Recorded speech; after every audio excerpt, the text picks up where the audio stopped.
سيقول السفهاء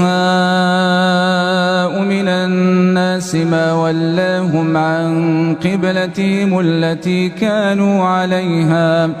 قل لله المشرق والمغرب يهدي من يشاء إلى صراط مستقيم وكذلك جعلناكم أمة وسطا لتكونوا شهداء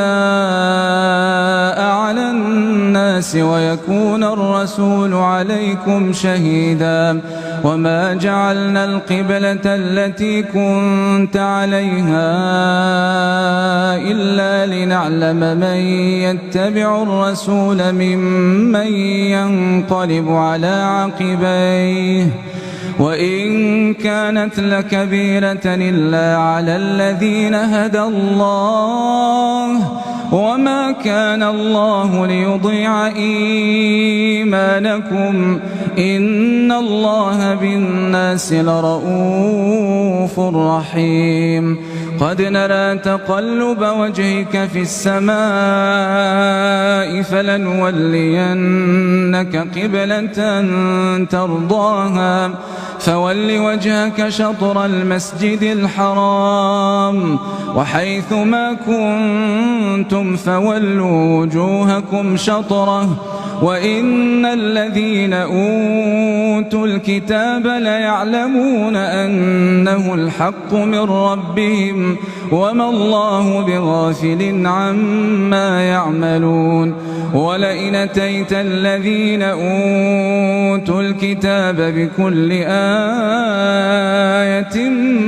ما تبعوا قبلتك وما